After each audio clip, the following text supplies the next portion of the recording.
My name is Michelle, so thank you all for having me join your conversation this morning. And I'm a civil engineer, and in our office we do a lot of work related to stormwater and water quality. So I'm going to talk about green infrastructure and low impact development. I'm going to cover a lot of basics. If you have questions, please don't hesitate to interrupt me. We can take this very slowly. And for those of you who know things, my apologies. And if I'm saying too much detail, tell me to move it along.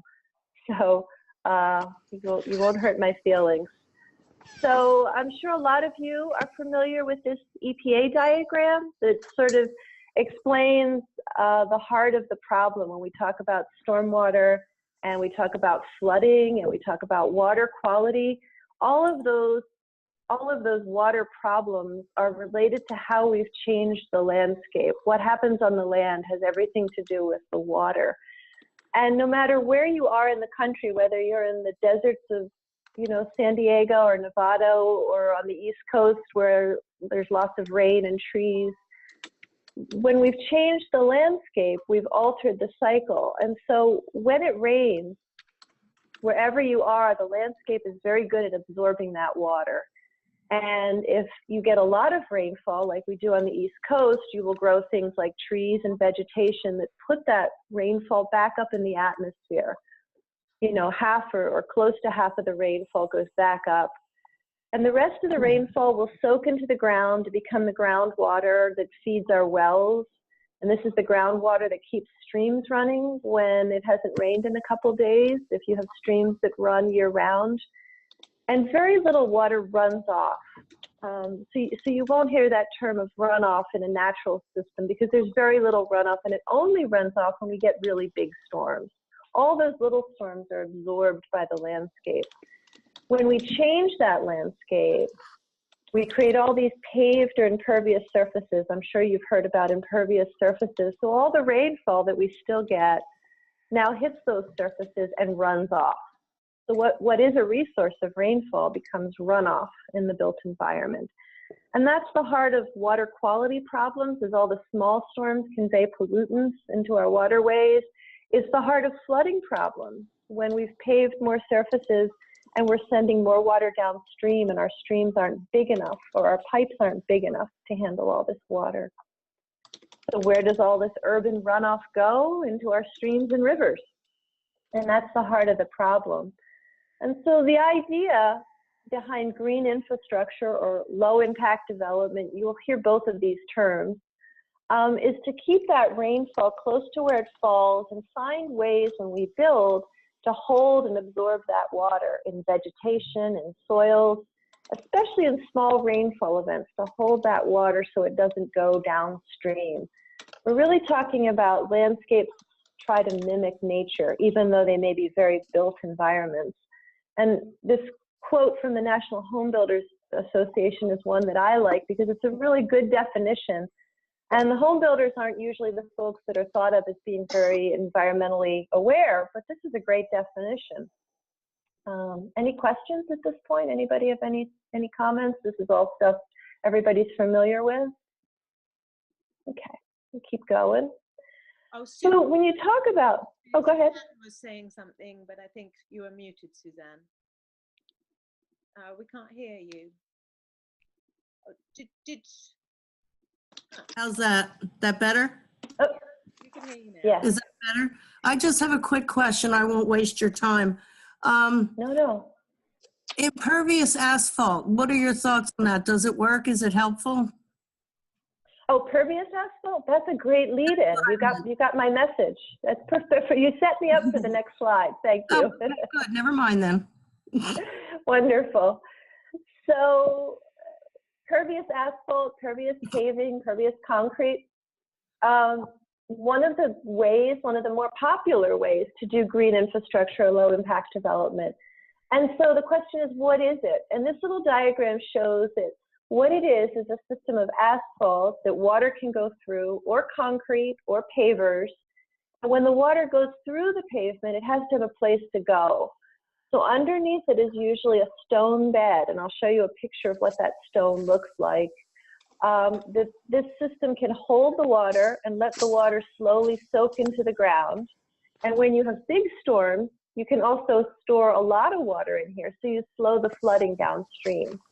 And there's different ways to do that, and sometimes they're designed with sort of a belt and suspenders system so that there was a way for water to get in the edge. So in this little diagram, it shows a wheel stop for the car, and then stone that lets water get in the stone bed underneath in case the asphalt ever gets paved over or doesn't work or problems like that.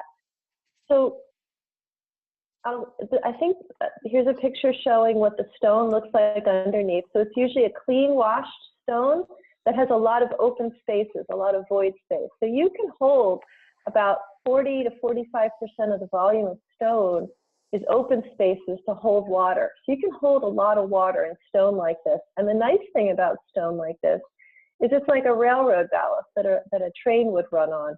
And so you can roll it, and it makes a nice strong base for driving trucks and cars and other vehicles on. So it's very sturdy. It holds a lot of water. And when that water goes through into the stone, if you're in a cold climate, having all this space, you don't have problems with freeze-thaw because there's room for the water to expand as it freezes. So you don't have heaving and frost problems with your pavement. So it works really well for pavement. And none of this is new. So I'm going to share a little story about porous pavement that goes back to the 1980s. And this is down in Wilmington with a DuPont office complex. And they were building new offices and parking. And they were going to tear down these trees right here in the middle to build a stormwater detention basin. And I'm sure many of you have seen these big detention basins intended to hold the big storms when it rains.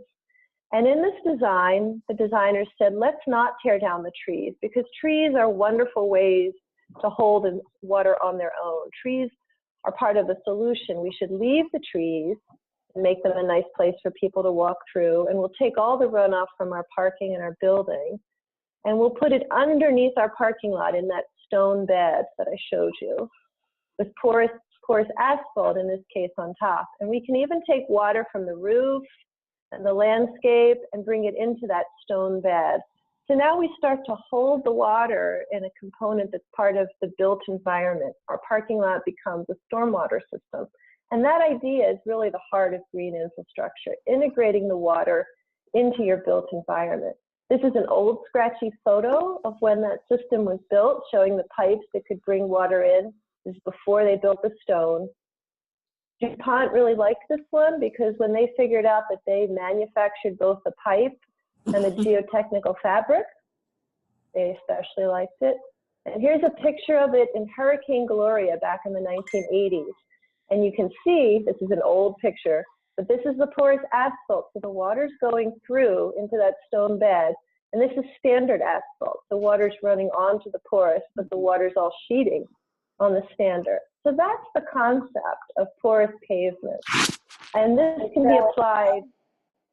Yeah. How does that compare to normal concrete that they're pouring every day? How, and expense-wise, how much more expensive or less expensive is it to do it this way? That's a great question. When you put these systems in, depending on the kind of material you use, it's more expensive for the pavement. So porous asphalt costs about 20% more than standard asphalt. But because you're putting the water right there where you're generating your runoff, you have fewer pipes and fewer inlets, and you don't have a detention basin. So especially if you're in an area where real estate is expensive, there's a very good cost savings when you can integrate the stormwater into what you're building. But when you add up all the components, it's usually more cost effective to do green infrastructure than it is to do gray infrastructure. When you get into different surfaces, and I'll show some to you like porous pavers or porous concrete, they're more expensive, but they can still be very cost effective.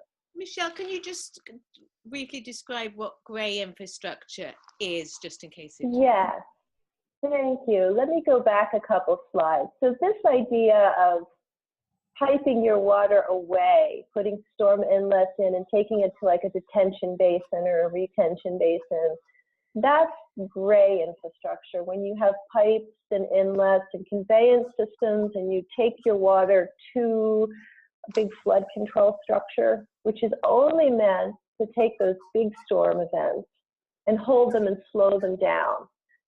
When you put the water in a system like this, it's like a giant bathtub. And if you can imagine when it rains very hard, thinking of it like a bathtub, if you've turned the faucet on very hard and it can't all go down the drain fast enough, and the water starts to come up in the bathtub, but as soon as the rain stops, the water goes out of the bathtub and downstream. That's what these big detention basins do. They just hold the water momentarily, and all that increase from our paved surfaces is heading downstream. And that's the cause of our flooding problems and our water quality problems. Does that hit your question, Harriet? Yes, and so I suppose anything with kind of that's heavy on the pipes and it would be considered grey infrastructure, yeah. And then anything that's heavy on the green, it's right. It's not always easy to define. Yeah, and it's a little confusing because this is not necessarily green. It's a parking lot. But it's a green infrastructure, and we saved all the trees. So saving the trees is very green. Right. So people use the term green, but there may or may not be any vegetation associated with it. But it means you're holding your water close to where it's generated. Any other questions? Oh, can I ask a question? Sure. Okay, sorry. I didn't know if I just had to talk or push a button or what. But my question is, because one of the problems we are having down here in Lafayette is that there's a lot of concrete being poured, but at the same time, there's a lot of just empty, abandoned, concrete lots around town, which we feel could be, redeveloped rather than just pouring more concrete at all. So my question is, like, compared to, this new porous green asphalt, compared to just leaving a forest or a field, what is the drainage difference? I mean, does the porous asphalt actually do a better job than draining than just like an empty field would do? Or what is the comparison between an actual green space and the porous asphalt, if that makes sense? Right. I'm going to go back to that early diagram from EPA, because that I think helps explain it better. But when you put the porous asphalt in, where is it? Go back a couple. Here we go. So when you look at when it rains, how much soaks into the ground. This diagram is showing 50% of the rainfall soaks into the ground. Okay. And especially when you get small rainfall events. In Philadelphia, 90% of the time when it rains, it's an inch or less. We get lots of those small rainfall events, and they all soak right into the ground when you have this kind of a situation. When you have this kind of a situation, they all run off. So that's the difference. It's going to vary depending where you are and how much rainfall you get. But when you look at the rainfall statistics around the country, this idea that your small frequent rainfalls are absorbed by natural landscapes holds true everywhere. Does that answer your question? I think so. So in other words, I mean, if possible, like the forest and the fields are still the best defense against the flooding. Absolutely, absolutely. We should never be cutting trees down, for stormwater systems.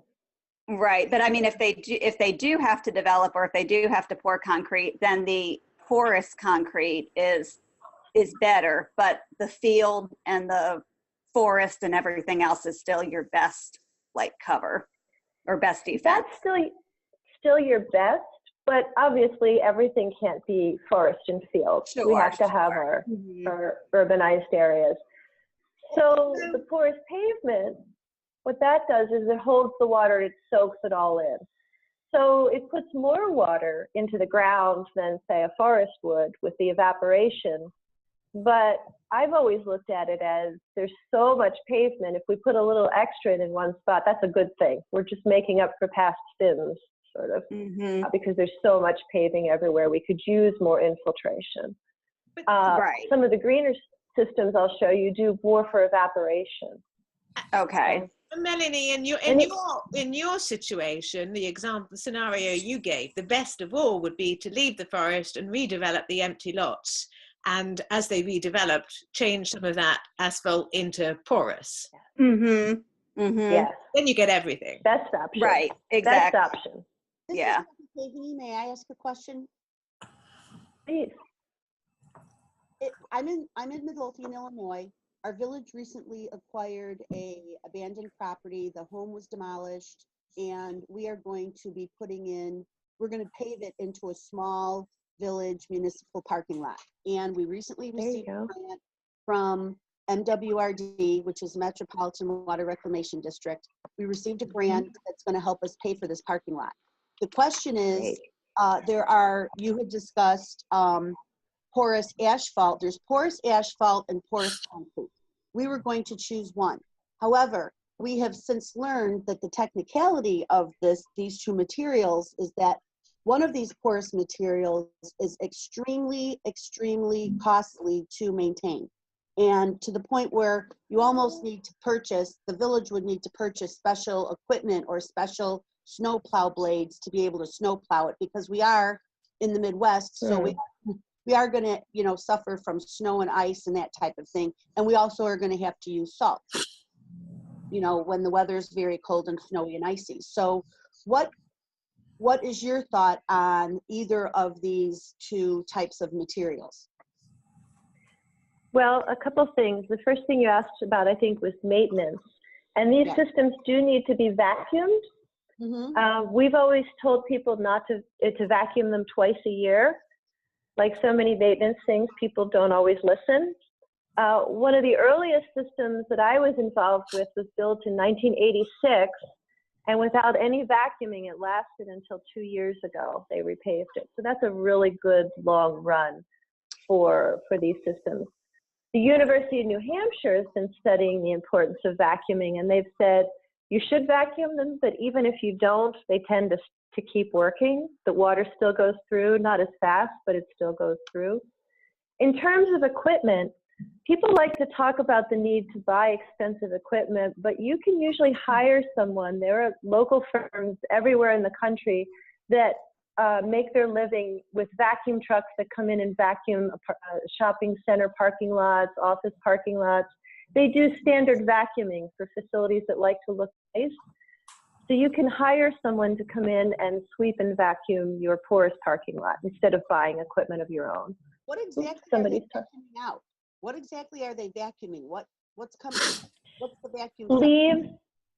Leaves will fall on the pavement. When cars drive on pavement, their tires can carry gravel and grit onto the pavement. Things can wash onto the pavement. So that sort of material over time can start to clog some of the pores in the porous surfaces. So that's what they're talking about vacuuming. But there's a lot of facilities that vacuum because they want to look nice. High-end shopping centers are classic examples. We were always careful about putting porous in shopping centers initially because we were afraid they won't take care of it. But high-end shopping centers tend to take very good care of their parking lots. So you can hire someone to come in and vacuum for you once or twice a year. Do you have to follow that same maintenance, whether it's porous asphalt versus porous concrete? You do. They should both be vacuumed. And I'll show you some pictures of porous pavers too, because that's another option. And do the I think the second have to be vacuumed? The porous pavers should be swept or vacuuming. When I show you the picture of them, you'll see that next. This is porous basketball courts. There's no bouncy noise with porous basketball courts. Here's some porous concrete. Here's some porous pavers. And what they are, they're pavers. They can be concrete or brick, and they're set with little nubs, and there's gravel in between them.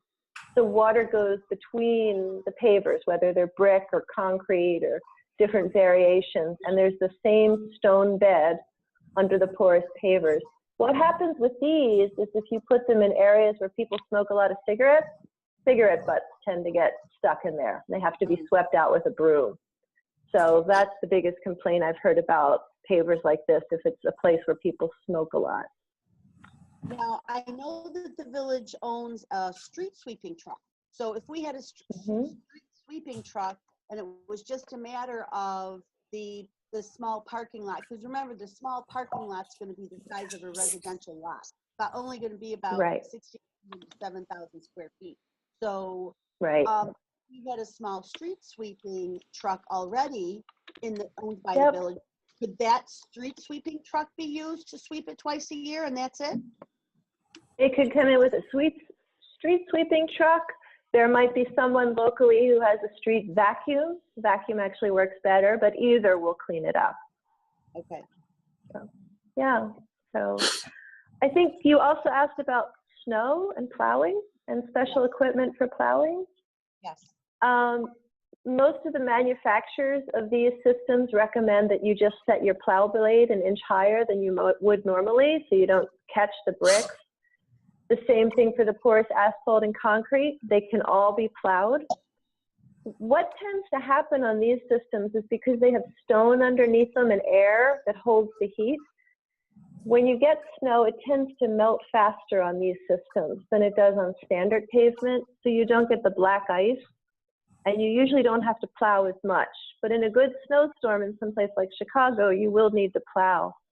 I'll share a story with you about, it's been about 12, 15 years now.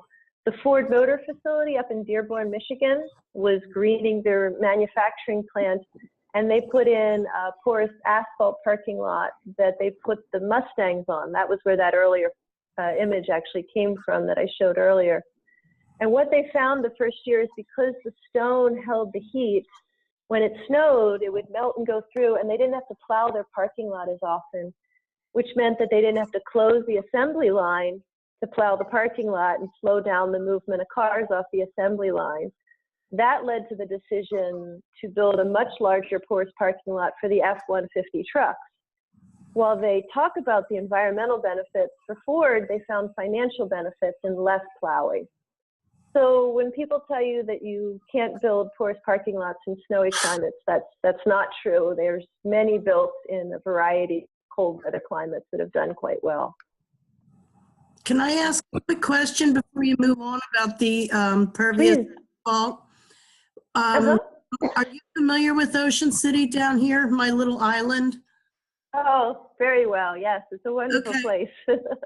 Well, we have a couple streets that run east-west. So between the bay and the ocean, they run, that were done with the asphalt. And from what I'm hearing, running my flooding group, the people that live on the streets say they don't see any discernible difference between the streets that are regular asphalt versus the pervious. And I'm wondering, could that be because the city didn't do it right, or could it be because we're at sea level or short, just a little bit, I'm just wondering why that would be. It could be a lot of reasons. Do they say the water doesn't go through the asphalt? Is the water not soak through? Same as it does on the other streets. For example, it looks the same. Impervious and 9th and 7th are impervious, and they all flood the same. Oh, they all flood the same. Yeah, I don't know why they're all flooding, if it's tidal flooding or other issues. Yes. In terms of appearance, yeah. But I wonder if it's because they were at sea level to begin with. So we do get time. It could be that the water's going to come up regardless of what the surface is made of, because you're in Ocean City, New Jersey. Mm-hmm. Yeah. I thought in terms of I was just speaking to someone who works a lot in Virginia and the coastal communities, and she was saying she's seen so many examples of poorly installed green infrastructure in coastal cities where it's the wrong type of green infrastructure for the type of flooding that's occurring. So it's probably that. Our town makes an attempt to go green. They just cut down a whole bunch of trees here, so they don't care. There's a group in, New Jersey Future has some good guidance for New Jersey municipalities, but we always jokingly tell people that green infrastructure is not a Chinese menu where you pick 2 egg rolls and 1 wonton soup or whatever.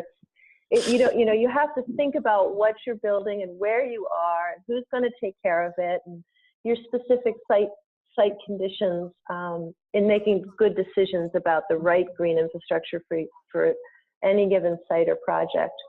This is a photo of a parking lot at a shopping center in Bucks County. I'm sure you're probably familiar with that, Suzanne, at a Wegmans and a sports authority. And this is Porous Asphalt. And this was built about 2005, and it works very well, and it holds up very well. But when you get there and you get out of your car, you wouldn't know it's porous unless somebody told you.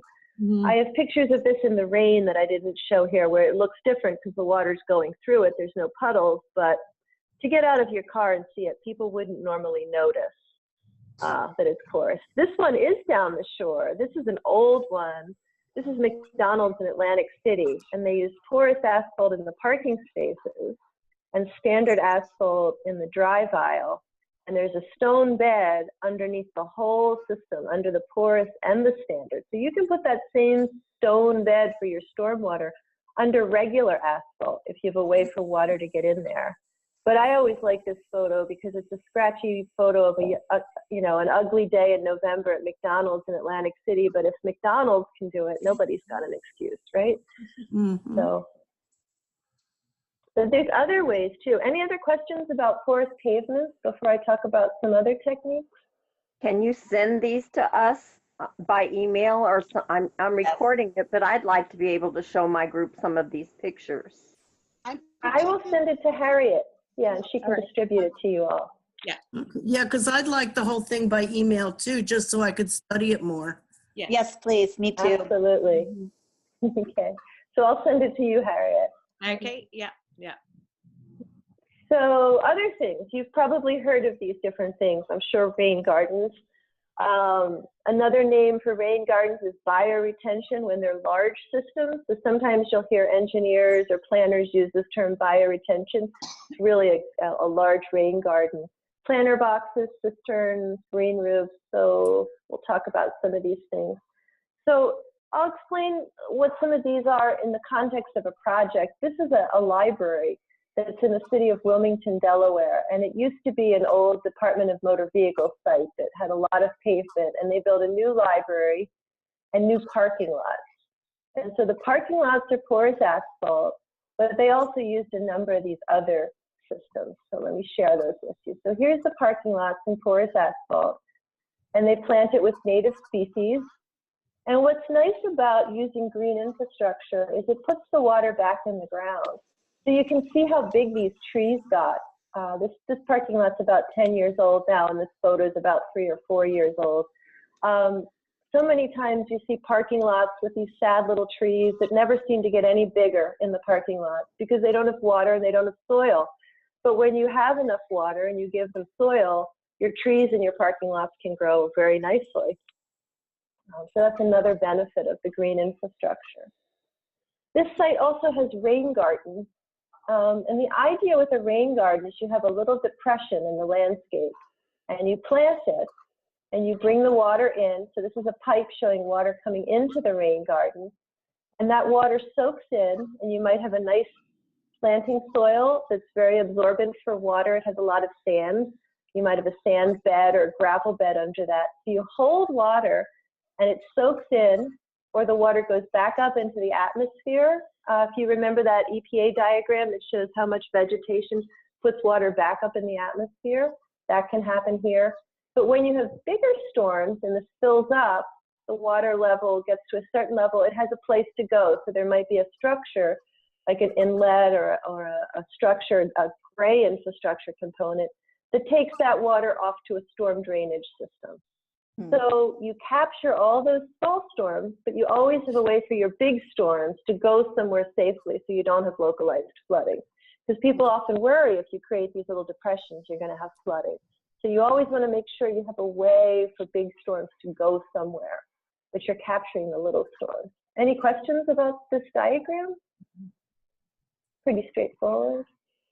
Okay.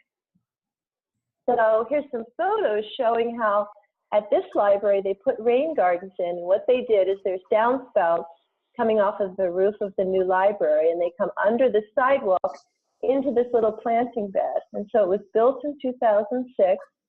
And then it's grown to look like this, and the trees are even taller now. So it becomes part of the landscape and part of the appearance at the library, but it's also managing all their water. And this is in downtown Wilmington, Delaware. These photos don't convey, you can see in the background here, this is surrounded by row homes and railroad tracks and old industrial areas. This is a very urban redevelopment area. So this was a parking lot that was redone as a library. So this can be done on sites that have already been disturbed. You might hear about planter boxes. These are very popular in urban areas. And so it's the same idea as a rain garden, but it's very structured. So what we have here is a little concrete area that has soil, and it's got stone on top of it. And the water comes out of the downspouts into these beds that are planted. And so they become something that looks like that. And at the library, there's benches, so you can sit there. So these can be designed in very urban, tight-fitting areas and support a nice green landscape, but also take the water off of that roof and put it into the vegetation and back into the soils. Any questions about this? These are all variations on the same idea. I have a question. Could you just do comment on, I'm not very good at my maths on these things, but one thing that's always worth reminding people is just the huge scale of runoff from roofs in communities, and how cumulatively, you know, there's such a vast amount. And so these fairly small kind of things where you capture water on the downspout, or you've just showed, has this incredible cumulative impact, doesn't it? It really does, Harriet. Here in the Philadelphia area, when we create roofs and other impervious surfaces, every square foot of impervious surface here generates about 3 feet of runoff each year. So if you can imagine standing next to 3 feet of water in Philadelphia that we're sending downstream with our paved surfaces, when we do something like this, 90% of the time we can catch that water and hold it and not send it downstream. So we're sending a lot less water downstream. It's a huge impact. And that number is significant all over the country, not just in Philadelphia. Can you repeat that? Somebody else had a question? Can you repeat that with your statistics? I didn't write it fast enough. Something about 3 feet? Oh, sure. In Philadelphia, where we get about 45, 46 inches a year, but it's a forest, you know, because it's Pennsylvania, Penn's Woods, almost all that water soaked into the soil. When we pave our surfaces, all that water now runs off, and that increase is about 3 feet of water a year that we send downstream from all the rainfall events that occur over a year here. And that number's pretty good up and down the East Coast, if you're anywhere on the East Coast. 3 so feet. If you can imagine 3 feet for every square foot of pavement, imagine 3 feet of water standing next to 3 feet of water that used to soak into the ground every year, and every year that much water now goes downstream. Then it starts to make it clear why we have a water quality problem and why we have a flooding problem. It's a lot of water to send downstream that used to soak in. So when you can do these little interventions and you do enough of them, it has a tremendous impact. We start to make a built environment, an urban environment that works like a forest or works like a meadow or works like a prairie. So. And it's relevant because I've been in meetings where people say, they look at these pictures and they go, I'm sorry, I've got 6 foot of water in my basement. You tell me that I need a rain garden. Because they look so humble. You know, these look like little small things, and you're thinking, I've got the misery of that water in my basement or in my home, and you're telling me this little thing can make a difference. And the thing is that it can, if it's cumulative, if it's, you know, if it's applied right across the city or close to a particular home that's flooding, depending on how it's done. But this sort of cumulative impact can make a huge difference. Yeah. Michelle, I had a question. With the type of plants that are planted in the planter boxes and the rain gardens, is it by area, like, is it typically like native plants that get planted, or are there particular plants that really soak up water well that are used? Yeah, that's another great question. Thank you. A lot of times native plants are encouraged for all the other environmental benefits they provide, but sometimes it's also a matter of maintenance. simple plants that can be taken care of. So the library has a professional landscaping firm that knows how to take care of these things. But if you were somewhere else where, say, homeowners were taking care of it, or an industrial facility where they weren't as fussy, you might go for different plants that were easier for people to take care of. We also find it's helpful to keep the planting simple, because people get out there and they don't know what's a weed and what's not a weed, what they should pull, what they should cut. So if you only have 2 or 3 plants, 2 or 3 shrubs, it gets easier to leave instructions for people to take care of them. Too complicated, it's too hard for most sites to take care of. That's best left to the arboretums of the world to have beautiful systems that have lots of different things. So we're also finding that certain species are very good. For instance, on the East Coast, where we've done some sampling and monitoring, trees that live in wetlands, like red maples and sycamores, are very, very good at soaking up water. And that makes sense because they grow in wet climates. They soak up a lot more water than other tree species. So there's starting to be information now about what plants. They're also not wetland plants. A lot of times people think, oh, you're putting wetland plants in these systems. And you're really not, because between rainfall events, these systems dry out. So you're looking for things that can handle being dry. A lot of times the plants that do well in prairie potholes that are used to holding water, but then when they dry out, they have those deep root systems. Those kinds of plants do very well in stormwater systems. Yeah, that's a whole, there are many master species being written on what plants to plant in green infrastructure. So. Thank you.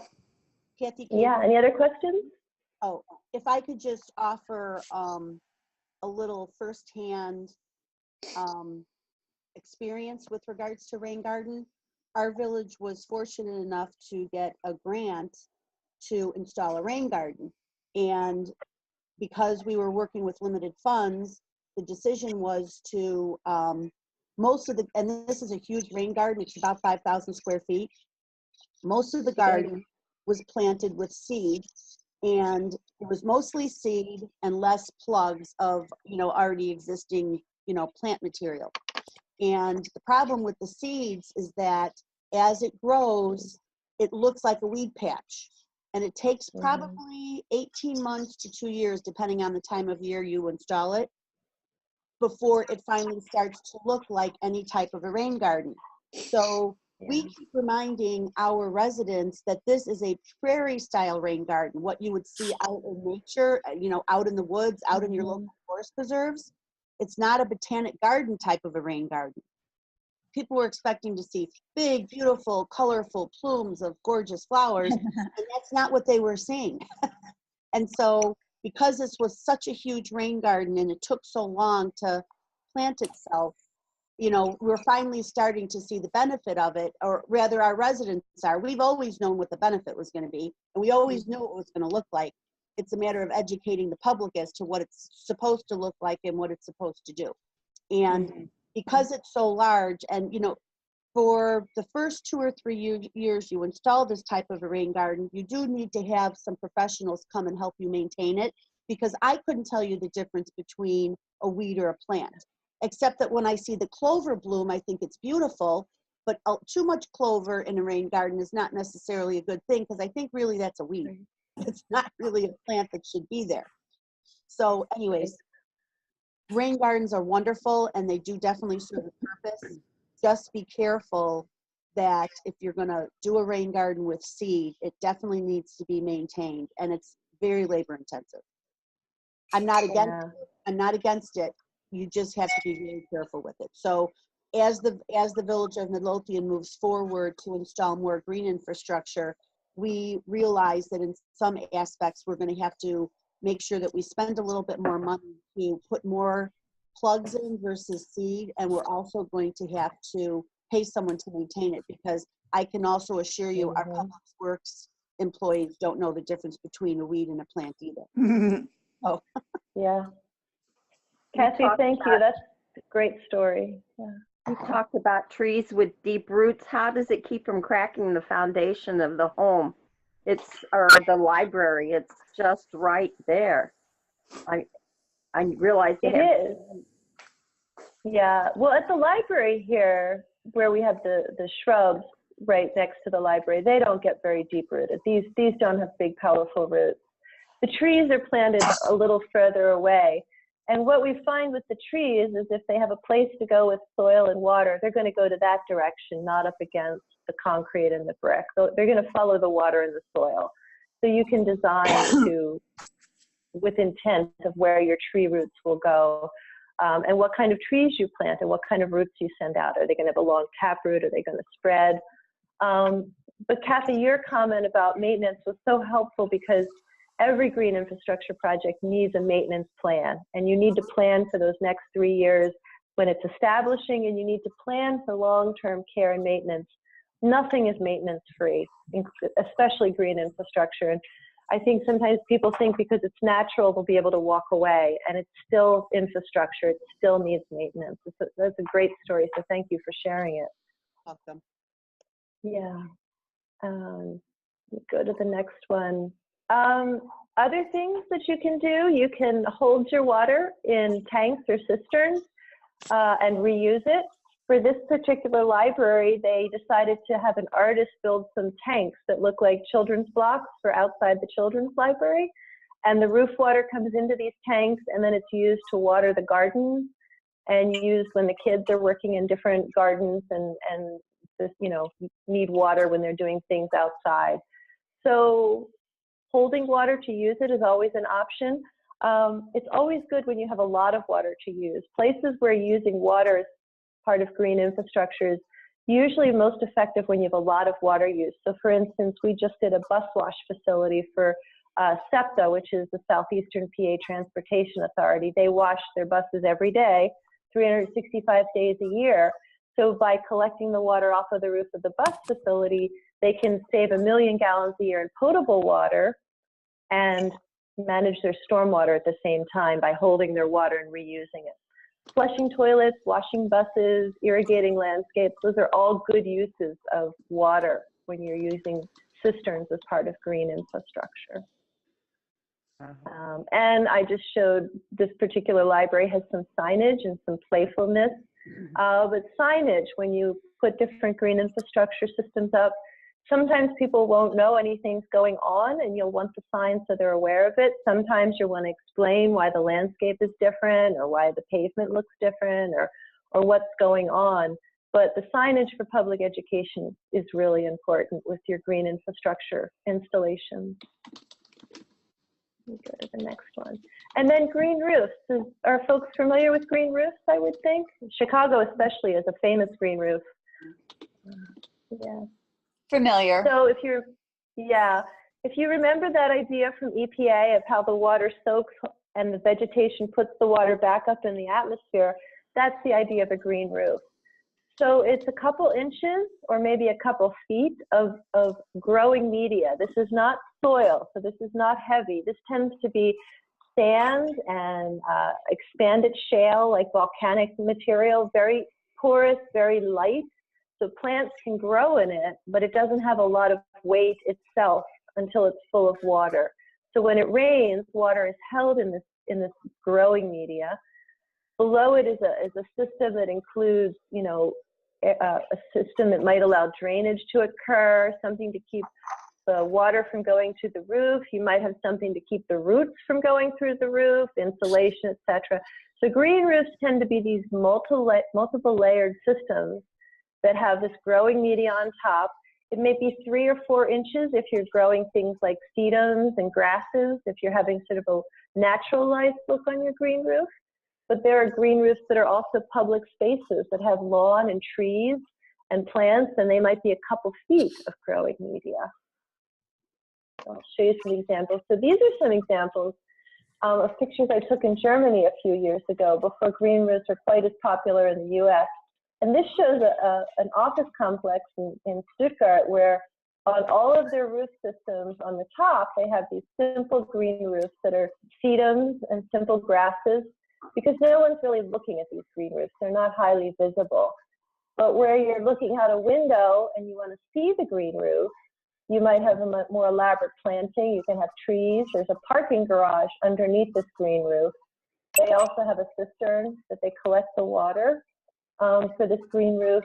So this idea that you can have different types of green roofs, but you put a roof on your system on your building that absorbs water. When you go to places like Germany, and this is Stuttgart, and you look out over the city, you'll see green roofs everywhere. And the reason you see green roofs everywhere is because in Germany, you have to pay a fee for your impervious surfaces. So you pay a tax for all your surfaces that don't absorb water. And so if you put a green roof on them, you don't have to pay that annual fee or that annual tax. That's now become more widely adopted in places in the US. Philadelphia, New York, other cities, parts of Seattle are starting to collect fees, much of the state of Maryland, for impervious surfaces, because you are creating runoff that has to be managed and dealt with stormwater infrastructure, gray infrastructure. So it costs money, and there needs to be money to pay for that.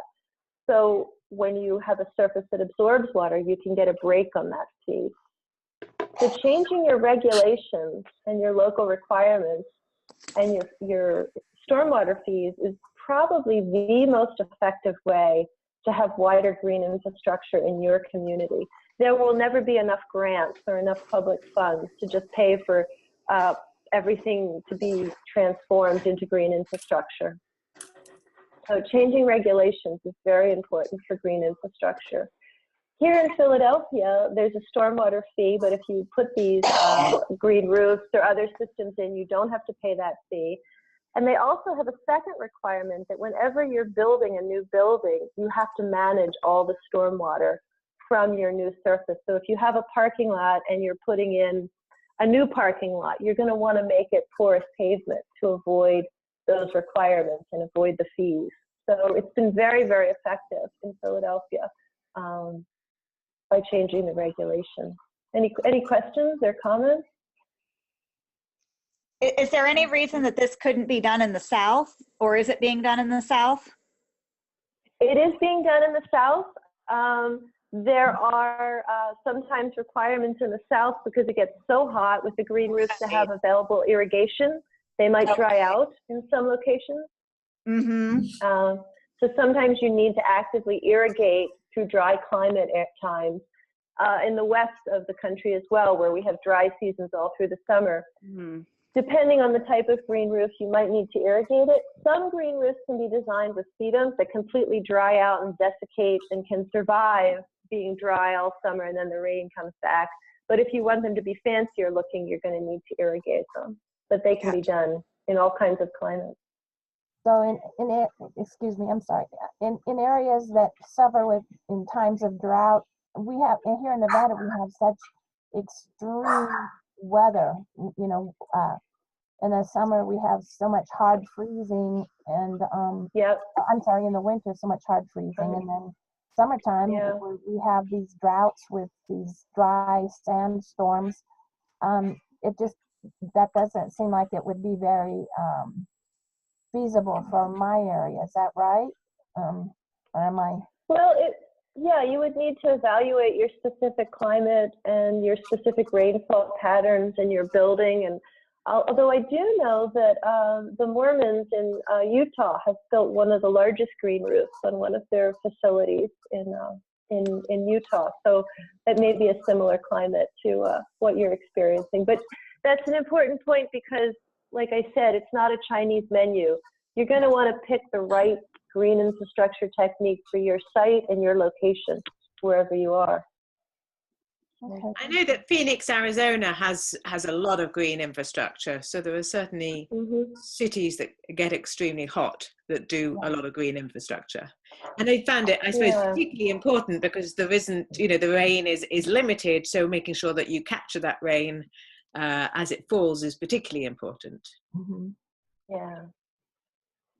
So with that idea of cities doing things, you'll hear a lot about green infrastructure along streets and in parking lots, because our paved surfaces for the automobile are a big source of our runoff wherever you are. So these are some photos of green infrastructure before and after. This is a street in Philadelphia. This is a parking lot. This is the parking lot at the stadium at Purdue University in Indiana.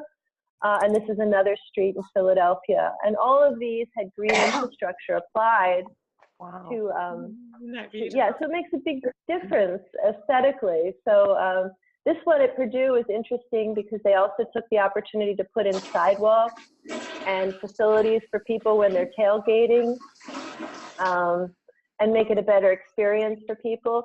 Here in Philadelphia, this particular system takes all the runoff from the street into an inlet that goes to a stormwater bed, that stone bed, like what's under porous paving, under a new sidewalk. And then they planted trees in a section of soil.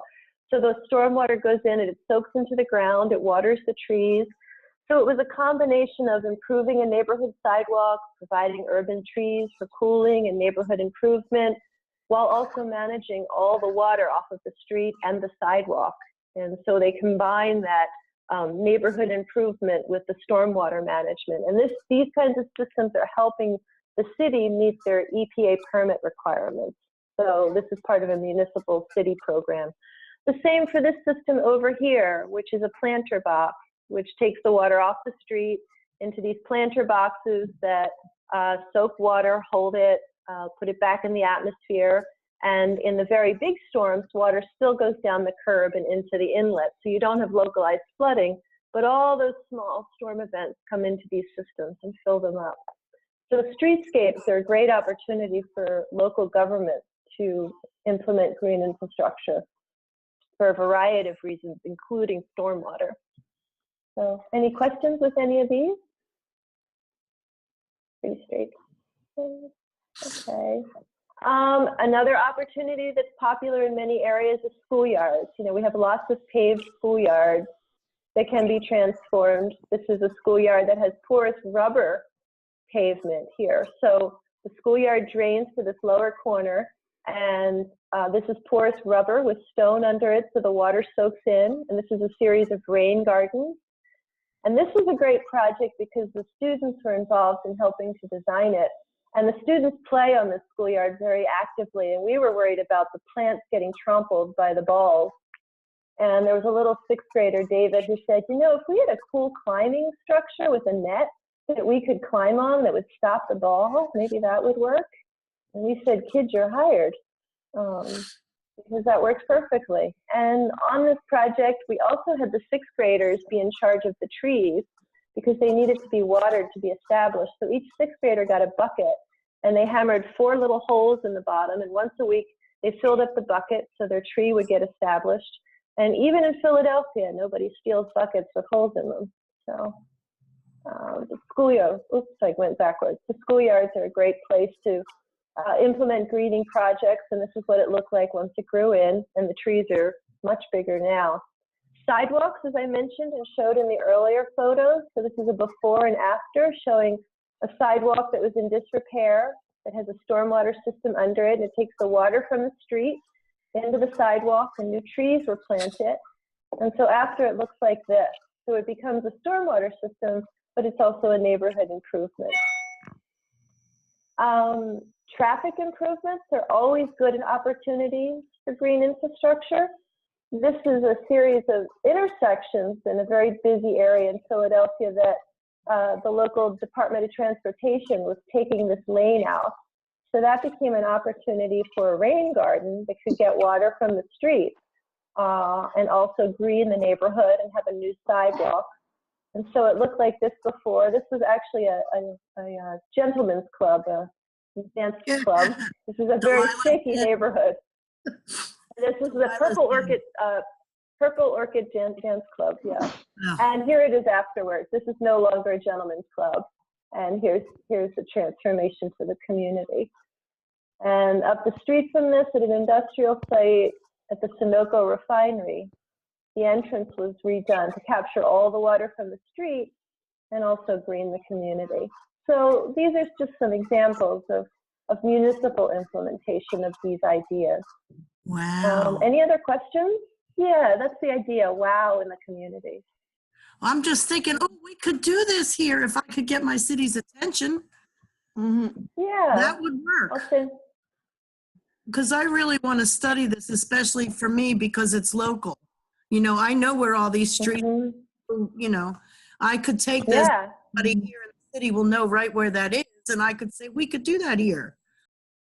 Just reminding everybody that here's the idea. We're making a built environment that works like a natural environment. That even though we're building things, it works like the sponge of the natural environment.